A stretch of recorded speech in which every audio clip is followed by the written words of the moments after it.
새벽에 오신 여러분들을 주님의 이름으로 축복합니다. 이 요시야 왕, 하나님의 보시기에 선한 왕의 죽고 난 이후에 요시야의 세 아들 그리고 이제 손자죠. 이 4대 왕에 걸쳐서 이제 결국 23년의 기간을 통해서 이제 4대 왕이 서로 이제 교체가 되고 해서 이제 남유다까지 이제 멸망을 하게 됩니다. 여호아스 왕을 필두로 해서 이제 살룸 왕이라고도 이제 합니다. 그리고 이제 엘리야김 이제 차후에 이제 개명이 돼서 여호와 김으로 이름이 바뀌죠. 그 다음에 여호와 긴, 여고냐, 고니야 이렇게 똑같은 성경에 보면 이름이 나오는데 다 같은 이름입니다. 그리고 마지막 이제 시드기야 왕으로 해서 23년에 이제 4대 왕을 통한 남유다 왕이 이제 멸망을 하게 됩니다. 이 여호아스 왕의 이제 통치 기간이 나오는데 이 남유다에 있어서 왕에 있어서 가장 짧은 통치 기간을 얘기를 하고 있습니다. 3개월인데요. 근데 별 차이는 없어요. 나중에 이제 우리가 읽었듯이 여호와긴 왕이 이제 3개월 100일이잖아요. 100일이나 3개월이나 별 차이가 없습니다만 기록상으로는 가장 짧은 통치 기간을 다스린 왕이 여호아스 살룸 왕이죠. 이제 엘리야김을 보면 이제 이름이 개명되잖아요. 여호와긴으로 바뀌는 것은 이 이름을 이제 강제로 바꾼다 이 말은 여러분이 잘 아시는 대로 자기의 어떤 정체성, 권리 상실되는 상징입니다. 그러니까 애굽 왕 누고에 의해서 이제 이름이 여호와긴으로 엘리야김이 여호와김으로 바뀌는 것은 남유다의 이 왕으로서 어떤 통치권뿐만 아니라 자신의 어떤 정체성이라든지 의지라든지 자기가 할 수 있는 이 권리 이 모든 것이 이제 상실된다. 요즘으로 말하자면 아바타급의 그런 왕으로 전락되는 그런 것을 이름에 대한 계명으로 성경은 드러내놓고 있습니다. 이 엘리야김의 왕이 얼마나 이제 포악한 왕이었냐면요. 예레미야 26장에 가면 이 선지자 우리야가 있습니다. 하나님께서 이 엘리야김에게 보내는데 선지자 우리야라는 사람이 이제 애굽으로 피신을 가게 됩니다. 이제 몸을 이제 좀 숨기죠. 엘리야김 왕이 사람을 애굽까지 보내가지고 그 선지자를 잡아와가지고 죽이는 겁니다. 엘리야김의 그냥 하나님에 대해 앞에서 포악성이 이제 극에 달하는 거죠. 선지자들에 대한 하나님께서 메시지를 계속 통해서 보내는데 엘리야김은 그런 선지자들을 또 박해하고 심지어 말씀드린 대로 몸을 잠깐 피신한 그런 선지자들도 찾아가서 그냥 색출해서 잡아 죽이는 그런 사악한 그런 왕이 되는 겁니다.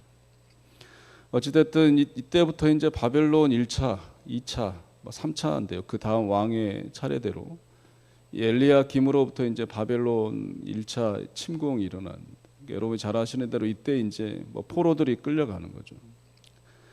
여러분 성경에서 잘 아는 다니엘과 세 친구, 이 다니엘과 세 친구들이 끌려가는 시기가 이 여호와김 시대 1차 포로 때 끌려가게 되는 것입니다. 그리고 아까 말씀드린 여호와긴 3개월 100일 통치한 이 왕 때 또 2차 바벨론 침공 있게 되고 마지막 시드기야 왕 때 이 3차 포로에 의해서 이제 남유다가 멸망하죠. 여러분이 잘 아시는 에스겔 선지자는 2차 포로 여호와긴 왕 때 바벨론의 포로로 잡혀갑니다. 이 마지막 시드기야 왕 때에서는 여러분이 잘 아시는 그 예레미야, 눈물의 선지자 예레미야가 가서 계속 시드기야 왕에게 메시지를 던지죠. 그러나 이제 이 마지막 시드기야 왕 때도 그 말을 듣지 않습니다. 이 당시에 활동했던 선지자들이 말씀드린 대로 에스겔, 다니엘, 예레미야만 있었던 게 아니라 이 하박국 선지자, 여러분 잘 아시는 또 스바냐 선지자도 이 당시에 활동했어요. 그러니까 이 남유다 이전 왕의 통치 때보다는 이 당시 23년 기간 패망을 앞두고 이 선지자들이 굉장히 많이 활동을 했다 이런 말이에요. 그만큼 하나님께서는 또 인간적으로 좀 표현해 보자면 다급하셨을까요? 이스라엘 백성들의 멸망을 또 아신 폐악 정도를 잘 아신 하나님께서 이스라엘 백성들을 위해서 이렇게 다급한 마음으로 선지자들을 많이 보내신 거죠. 근데 결국 이 네 왕들은 듣지 않습니다. 재미있는 성경이 나오는 21절 보시면 이에 토지가 황폐하여 땅이 안식년을 누림같이 안식하여 70년을 지냈으니 주어가 땅이에요. 여기서 이제 땅의 신학이 나옵니다. 예레미야 25장 레위기 25장 23절에 가면 땅은 여호와의 것이라 그런 말씀이 있어요. 여기서 땅의 신학에 이제 줄기된 말씀인데요. 땅의 신학이 이제 굉장히 대두되는데 하나님께서 이스라엘 백성들의 태동에서부터 같이 맞물리는 게 이제 가나안 땅의 약속이거든요. 그러니까 하나님의 주인, 땅의 주인은 하나님이다. 근데 그 주인이 이스라엘 백성들에게 땅을 양도한 거죠. 결국 이스라엘 백성들이 땅에 살 수 있는 것은 하나님의 어떤 주인됨에 대한 그것을 상기시키기 위해서 이런 관계의 약속 또 땅을 주신 그 선물로 주신 거죠. 근데 반대로 땅을 더럽힌다 이 말은 하나님이 양도한 그 하나님의 주인인 이 대상 물건을 더럽힌다라는 거잖아요. 주인을 모독하는 거예요. 주인을 인정하지 않게 되는 거죠. 그러니까 지금 21절에 이 땅이 안식년을 누리지 못했다 이 말은 여러분이 잘 아신 대로 레위기서 보면 안식년이 법이잖아요. 하나님의 말씀이에요. 땅도 이 휴경기가 있는 거예요. 그 휴경기를 가져라 이렇게 땅의 안식년인데 이스라엘 백성들이 지금까지 땅에 대한 안식년을 무시했다 이 말은 하나님을 무시했다라는 거예요.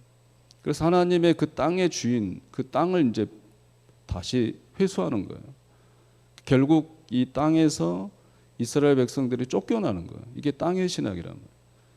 땅을 주어로 해서 이 역사를 이제 해석하는 거죠. 그래서 21절에 이제 그런 내용입니다.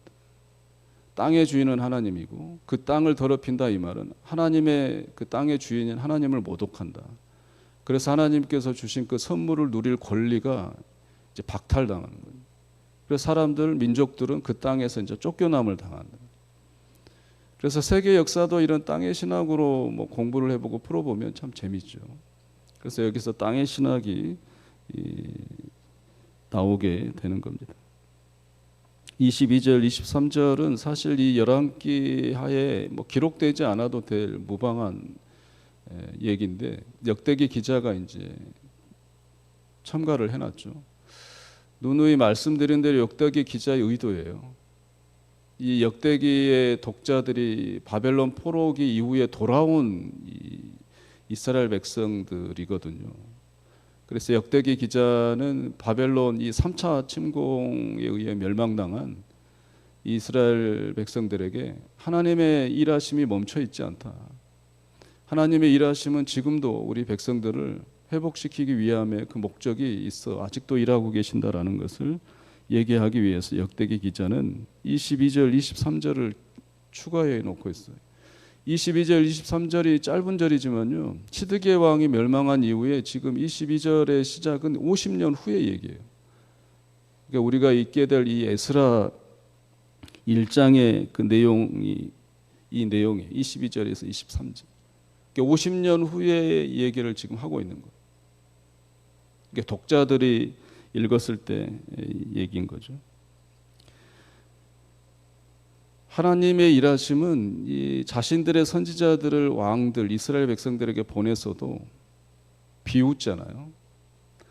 하나님의 메시지를 뭐 땅에 떨어뜨리면서 뭐 짓밟기까지 하잖아요. 아주 개무시합니다. 속된 말로. 근데 보세요. 이 페르시아 왕 22절 23절 페르시아 왕 이방 민족이란 말이에요. 페르시아 왕 고레스의 입에서 하나님의 말씀이 선포되는 거예요. 너희들의 하나님이 나에게 말씀하셨다. 그래서 너희들이 가서 다시 돌아가서 성전을 지어라.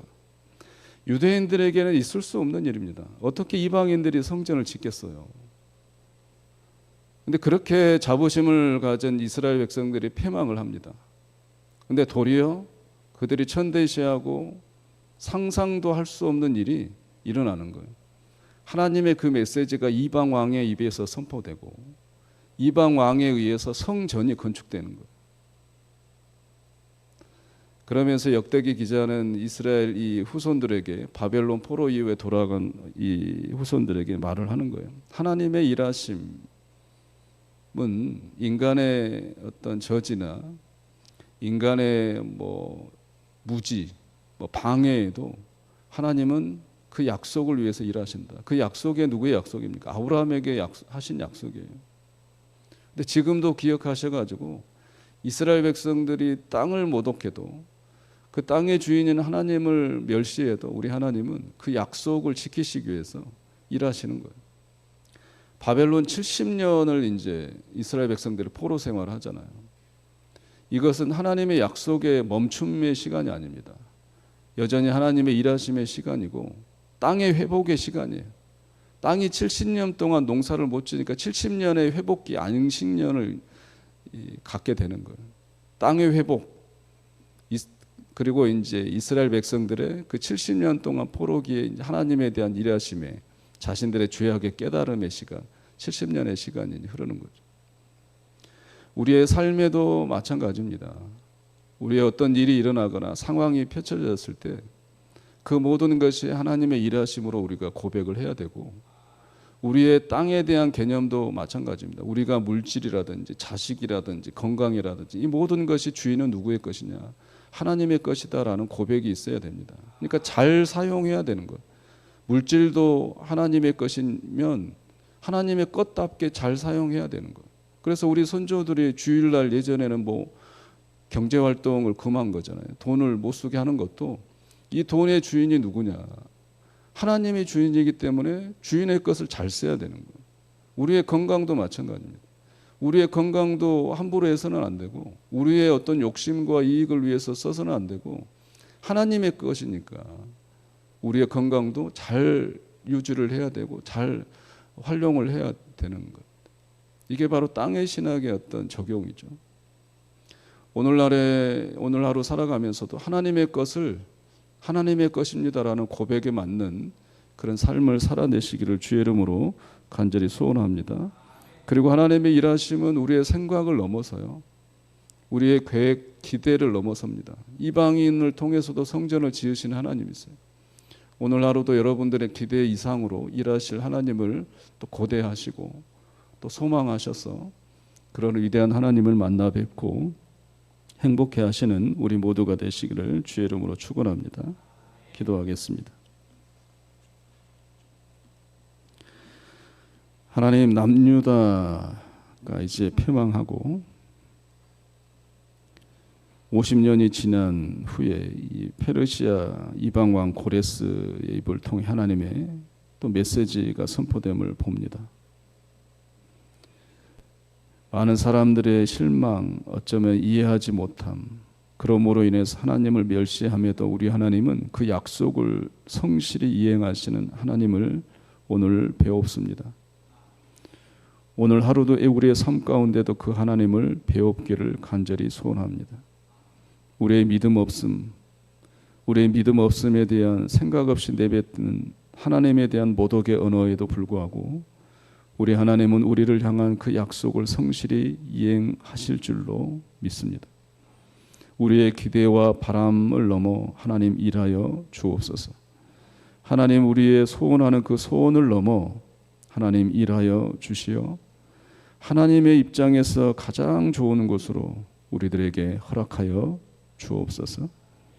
이 모든 것이 하나님의 것입니다 라는 말로서의 고백이 아니라 하나님이 이 모든 것의 주인이시기에 우리가 오늘 하루도 그 모든 것을 잘 사용할 수 있는 귀한 백성들의 우리의 삶이 되게 은혜를 더하여 주옵소서. 우리가 이해하지 못해도 하나님은 세상 사람들을 통해서도 일하시는 분이심을 고백합니다. 세상의 그 악인들을 통해서도 우리 하나님은 일하시는 분임을 저희들이 믿습니다. 그러기에 오늘 하루도 소망을 갖고 그러기에 오늘 하루도 그 하나님께만 기대와 그 목적과 그 소원을 두고 우리가 살아가는 하루가 되게 축복하여 주옵소서.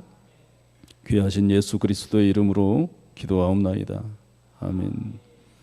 하늘에 계신 우리 아버지, 아버지의 이름을 거룩하게 하시며 아버지의 나라가 오게 하시며 아버지의 뜻이 하늘에서와 같이 땅에서도 이루어지게 하소서. 오늘 우리에게 일용할 양식을 주시고 우리가 우리에게 잘못한 사람을 용서하여 준 것 같이 우리 죄를 용서하여 주시고 우리를 시험에 빠지지 않게 하시고 악에서 구하소서. 나라와 권능과 영광이 영원히 아버지의 것입니다. 아멘. 우리나라 민족 평화를 위해서 기도해 주시고 경기 회복을 위해서 기도해 주시기 바랍니다. 오늘 새벽도 우리 특별히 환우들을 위해서 많이 중보해 주시기 바랍니다. 개인 기도하시다가 평안히 돌아가시기 바랍니다.